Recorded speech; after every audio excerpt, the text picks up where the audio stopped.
all in the hotel room. I keep a all-star bitch in my arms. I'm stuck in love, I'm like, what have I done? I'll be gone by the morning sun. Leave it all in the hotel room. In the hotel room. Stuck in money's hotel. Love in money's hostel. Swear these ones know me so well. Was these ones? Make it cut the dough. I know it's wrong. I know it's wrong. Stuck in these hoes. Says on a lot of these. I'm on my own. And these songs hoes to stay on. My love is strong. My love is so easy. Okay, thanks, Alex. Are you? Okay. We'll wait, I guess. What do you think? I don't know, 3 minutes, and we'll start a little presentation. Probably won't be too long of a live stream, but we do have cash giveaway at the end. So both of mine are. I know. So at the end, we'll do a little cash giveaway. I know. Well, yeah. This live stream goes at auto. Okay. So give it about 2 more minutes and we'll start.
Okay.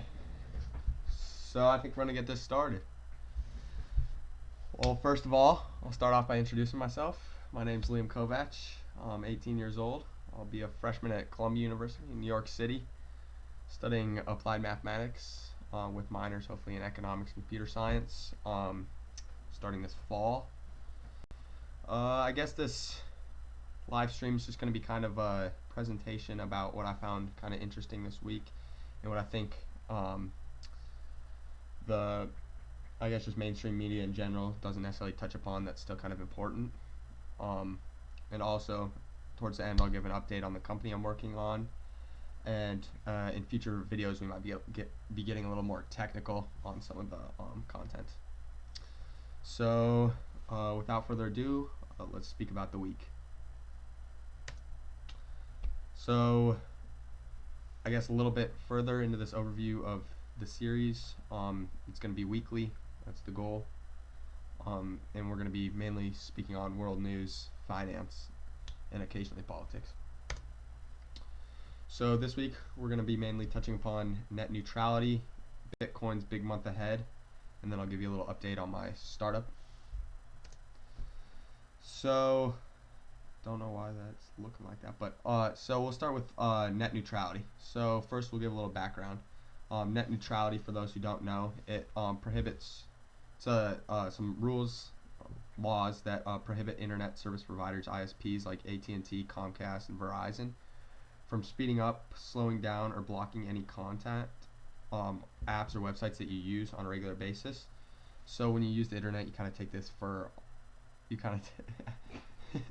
Nice comments, but you kind of take this or you kind of take this as given, but it's really uh, something that's crucial to our web browsing experience. Um, each website that you go on, whether they're big or small, you can load them as fast as one another. So in 2015, this kind of set of laws was adopted after millions of activists pressured the FCC to adopt these rules. Then obviously we've had the election, and since then we've kind of seen a regression from these rules. These telecommunication companies, other than the oil lobby, are probably the strongest lobby on Capitol Hill. In 2016, Congress destroyed an FCC broadband privacy rule that prevented ISPs from selling the personal information of their customers without their permission. This rule, though it doesn't really affect your web surfing experience, attracted a lot of controversy just in the fact that they're selling your personal information without. So this week we had the day of action on the 12th. It was a protest against the FCC's rollback of net neutrality rules, transaction times. But SegWit 2 times, initially they wanted a 95% adoption rate. They reduced that to 80%. So in the from July 21st to July 31st, we have to, or the Bitcoin network has to have a 80% adoption. So DCG supports parallel upgrades to the Bitcoin protocol based on the original SegWit 2 MB proposal. So that's kind of appeasing the miners by upgrading the block to 2 megabyte, and then also kind of the SegWit general kind of adds almost smart contracts, Ethereum type institutional applications for the Bitcoin network, which essentially could really make Bitcoin, rather than just a consumer currency, could also attract some institutionalized apps and maybe potentially ICOs. But it's important that SegWit hits this 80% threshold by kind of early in the day, July 31st. Otherwise, on August 1st, BIP 148, another scaling solution will be triggered. This is the user soft fork, basically. And from August 1st, it'll reject transactions not compliant with SegWit. And this essentially will split the Bitcoin network. And this, who knows the implications, whether the pricing specifically, the implications. I think maybe some of the big traders have kind of already figured out how they'll price this, but it'll be completely different from the current network. But currently, some of the barometers show that SegWit 2 times has 87.1% support. So it looks like there won't be a split, but we don't necessarily know. So let's answer some of the questions in the live chat from Alex Hart. I think that's how you say Hart. Do you think a hard fork will benefit Ethereum in the long term? I don't necessarily look at Bitcoin and Ethereum as rivals, in that Ethereum is more institutional for institutional firms and traders, whereas Bitcoin has truly become more of a currency, I guess an asset as well. But I think a hard fork might benefit Ethereum just because Bitcoin SegWit 2 times kind of makes Bitcoin more accessible as an institutionalized platform, as a platform for more apps, more upgradable. So it might be the hard fork probably would benefit Ethereum just in the fact that Bitcoin's volatility would scare a lot of people out of it. I think in general, if Bitcoin did split, I think the entire cryptocurrency market would kind of go into free fall for a little bit. I still think it's the future, and it will have recovery, but there'll be tons of volatility. Let's see.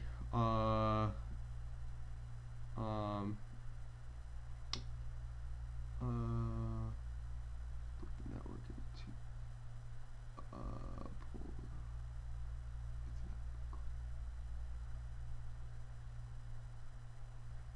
So I guess the last question: will you be buying during the time? Buying Ethereum or Bitcoin? I think if there is a large sell-off, investors can benefit from this discounted prices. But I think I won't be buying in the July 21st to the 31st. I think I'm still holding some Bitcoin, and I'll just keep holding that. I don't think there's going to be a split. This is my personal opinion, and I think if it doesn't split and SegWit 2 times is correctly implemented, we'll see kind of new highs in the Bitcoin market. So here, just a little bit more of an outline of SegWit. Let's see, it's kind of comparing the user activated soft fork to SegWit 2 times here.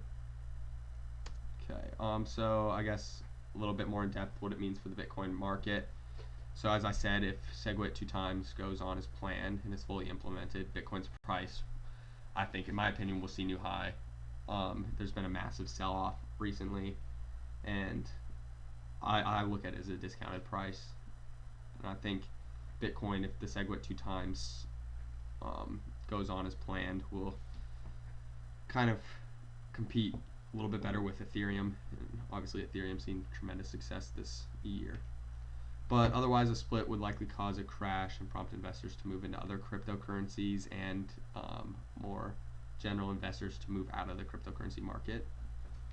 I guess this has been kind of the main motivation between SegWit 2 times. Obviously, the miners and the entire network haven't seen eye to eye the entire time, but the motivation of just losing this massive amount of users would hurt both of them. So I think this has been kind of a motivation behind the agreement.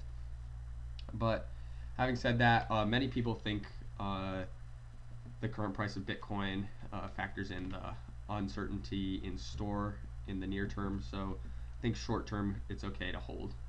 That's what I'm doing, and I think they're right on that. Here's a little tweet from back in 2014, and I think it kind of sums up this entire fiasco, this civil war, pretty well. So it says, Bitcoin will not be what you want it to be or what you regulate it to be. Bitcoin is governed by consensus, and if you're not part of that, buy. And I think that's exactly what it is. I think adoption of SegWit 2 times needs to be, it's in the process, and it needs to happen. And if you don't want to accept that, I think you're going to help rip Bitcoin apart. And I think at the end of the day, the decentralized network will help with any decision like this. So I think 2 times will definitely be implemented. Okay, so beyond Bitcoin, obviously the next few weeks will be interesting to look at that, but hopefully there won't be too much to come with it other than maybe the market looking even a little bit stronger and getting a little bit more press and even more cash flow. But I guess we'll kind of digress into a company update. So this is kind of personal to me. This is what I'm working on right now as a student. So what I'm working on right now is an algorithmic cryptocurrency fund focusing on the application of arbitrage to cryptocurrency markets. Right now there's kind of an emerging derivative market for cryptocurrencies. I think we see like BitMEX is kind of one that shows this kind of demand for these derivatives. But that's kind of the goal, is to create a fund that implements these arbitrage applications in the derivative marketplace for cryptocurrency. So we're gunning for an early stage official release by Q4 of 2018, so a little bit over a year. There's obviously a lot of technology to be developed, and we're also going to be releasing the name and website soon. I guess that won't be after 2018. That should be pretty soon, so that we can start kind of garnering interest and gauging interest for the fund in general, and obviously starting some asset allocations and fund or cash inflow. So if you're interested, if you have more than $10,000, shoot us an email. Obviously we won't open this fund until 2018, but shoot us an email. My email is Liam, Liam Kovach, Kov as in Victor, ATCH at Columbia.edu. Shoot me an email, and we'll get talking. Kind of give you a little updates, keep you in touch. Anything 10,000 and over. So let's go back to the live chat and see what we have. So leak ? Who knows what that means? What platform will this be built on? So obviously there isn't much API for a system like this for our company, so that's what's taking so long. We're gonna have to be building out most of this API. It's gonna be coded in primarily Python, so if you know any developers and you're interested, maybe working for equity, shoot us an email at that same email. How are you guys planning on developing it? I have no idea. That's kind of a broad question, so I just want to address that. Okay, back to the PowerPoint.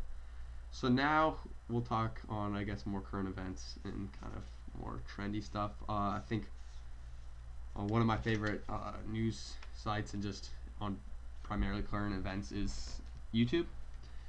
And my favorite video of the week was Jay-Z's new video for his title track 444 off his new album 444. And this, I think, just what Jay-Z has said on this album is incredible. I think he's held a mirror to his own culture, to black culture in general, and he's challenging them to kind of create wealth for themselves and maintain this wealth for themselves. I think he recognizes the privilege, that obviously white privilege, and that it does exist, but he also says to African Americans that once they get into places of wealth, they have to do a better job about saving their money, about kind of creating these families of wealth. If you look at him, he talks about his investments in art, his investments in real estate, and how he's kind of creating this dynasty for his family, and how he's creating this wealth, and how that white people in America have done this for years, and that you kind of need to look to that rather than blowing their money at, I guess he uses the term strip club, but I think that's almost a metaphor for just throwing it away on certain objects, that it's better if you just invest. I think it's kind of applicable, the message, to everyone, but I think from his perspective it's kind of more aimed at African American culture. And I think in the video he showcases so many of the magnificent things that the culture's produced recently, specifically African American culture, but also touches on the lack of wealth creation in their communities. Okay, so then I chose 4 tweets I think were my favorite tweets from the week. So Cool Hand Pat, my boy Pat Sosa, he responded to this tweet: Betsy DeVos plans to meet with men's rights group to discuss campus rape. I think that's completely backwards, and I think Cool Hand Pat did a good job summing this up. He said, I reread this headline 3 times and I'm still in disbelief, as was I. It's just unbelievable. It seems completely backwards. Then Dog Daddy at Brobong tweeted, name a more iconic couple. I'll wait. Picture of Donald Trump and Melania. Tristan Brown replied, orange juice and brushing your teeth. I thought that was kind of funny. Made me laugh.